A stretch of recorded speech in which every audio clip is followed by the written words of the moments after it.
Hello, and thank you for joining me again at Thumbs Up Gardening. I am here today to talk about the business end of gardening.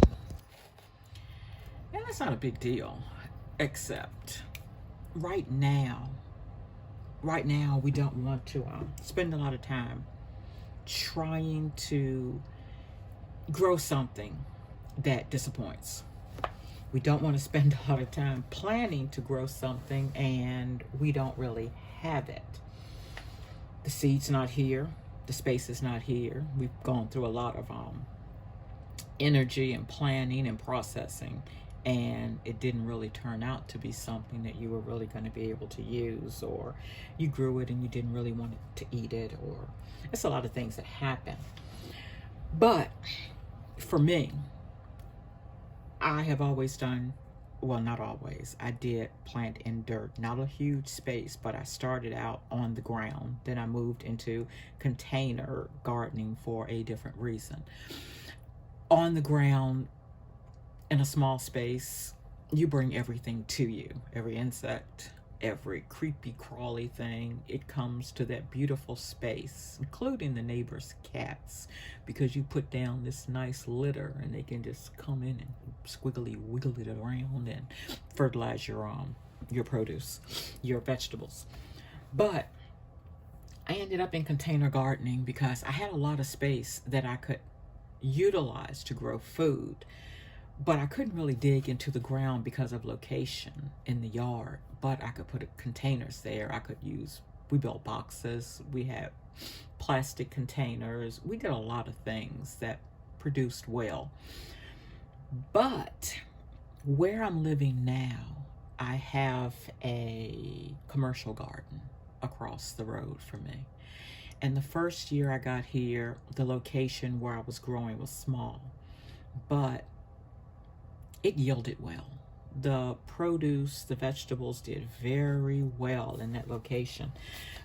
But then the following year, I expanded in a different spot and it did not do well at all. I think it was too open. I think that commercial gardening, for the most part, is great for that particular grower, but when it comes to you, not so much. My vegetables did not do well. They ended up having a lot of problems that I hadn't seen before.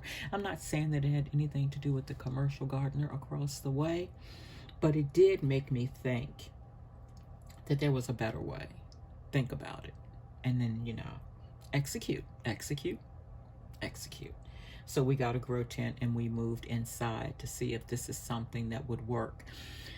I'm thinking at some point we will get a greenhouse, which will shield the outside vegetables. But at this point, I need to understand how all that works with temperature. But at that point, business end, which means you're always thinking. With my tent, I've had it for a complete growing inside cycle. And as I said earlier in another video, what survived, what thrived well, what didn't do well at all, and what I never saw at all, never came up. I keep all that logged. I color key my logs so that when I get a brainiac idea like, no, you've done that before and it didn't work. That's why you don't see it right now. And don't think that, you're going to come up with some new idea. Already been done. It's on a page in my gardening book. And that's what this is. This book has everything that I've done since 2019. I've logged. And I started growing again in like 2018, 2019, because I was busy working, which means I was not busy growing. But then some things happened and we found ourselves with more free time than we knew what to do with. So use it. So inside of my little journal, gardening journal, I keep garden thoughts. This is going to tell me what I did, what I could possibly change to make it better. And I got this little page that's stuck together. Oh yeah, because I wrote down a visual. And this is my tent. And this is what I'm going to do differently in my tent. What I did before was okay. What I'm going to do now is move some things around, change my lighting, adjust, because I'm going to do something different. I'm going to plant different seeds. I already have them listed, what I'm going to plant, what I'm going to plant them in. I'm going to use 5-gallon containers. I have 5 on hand. I'm going to use those 5. I have 5 1-gallon containers, which I think would be great for herbs, because my herbs are in small containers and they did small. Think big, you might do big. I'm going to use holy basil. I'm going to do romaine lettuce again, because as I stated before in a previous video, romaine lettuce did good. Kale did good. Spinach, well, I'm going to try that again because I never saw spinach. And then I'm going to do the arugula. Now, I'm going to try cabbage, okra, and maybe artichokes are going to be the 3 experimental vegetables in the grow tent this year. I have, I believe, okra seeds already. I have cabbage seeds already. Never thought about an artichoke, but artichoke is on a list of important things that you should be digesting. And saying that leads me to this. You should look at what you're going to eat, what you do eat on a regular basis. What's important. Let's say I have to only plant things that are going to produce the proper nutrients for my body to perform in the way that it needs to perform for me to stay healthy. Which means you do a lot of research on what you should be eating. Do you like the way it tastes? Do you like eating it? Maybe you do, maybe you don't.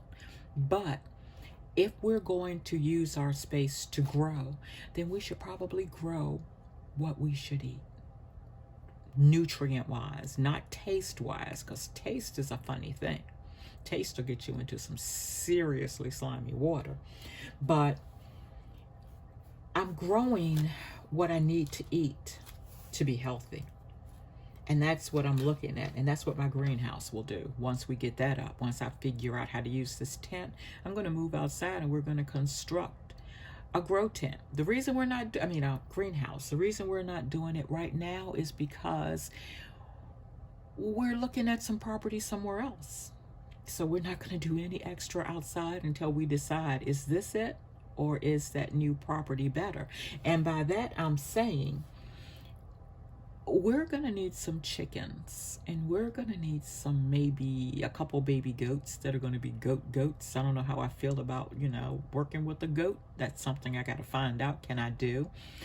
We may end up getting other animals for other needs. I'm not a big meat eater, but that doesn't mean other people don't eat meat. And now occasionally I need an egg. I need to bake. And every now and then, I don't want meat in my salad, but I'll put a boiled egg or 2 in it, and it's okay.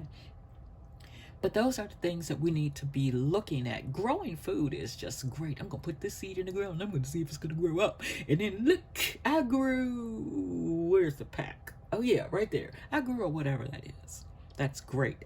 Basically, we can all grow if you know how to put a seed in dirt, water it, and learn a little bit about NPK, which is another story for another day. But with that being said, we can all grow food. Don't think that you can't. I don't care where you live, how you live. If you got dirt, water, and a seed, you can grow food. Don't let anybody tell you that you can't. You can. And like I said, learning about fertilizers and lighting, and we all know nothing grows without the sun. So if you've got the real sun out there, use it. If you need to buy an inexpensive fake sun, artificial light, then do the best you can to get what you can. But anybody can grow food. So let's not look at that. That's notes on growing a particular thing. Stage 1, stage 2, stage 3, stage 4 to completion. I do that if I've not grown it before. If it's something that I want to grow, but I want success, I do not want to just throw a seed in some dirt, sprinkle some water on it, put a little Miracle-Gro in it, and hope for the best. If that's what you do, that's okay. It'll grow.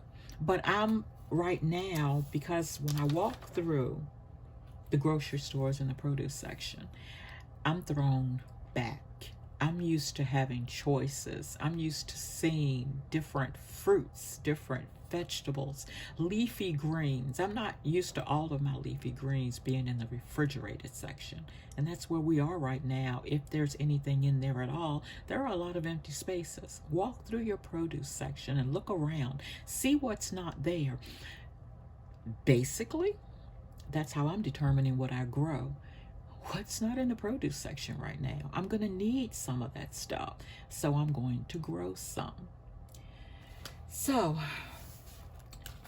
the business end is basically using your noggin, using your Google, using your phone or your laptop or your computer or your tablet, whatever you have.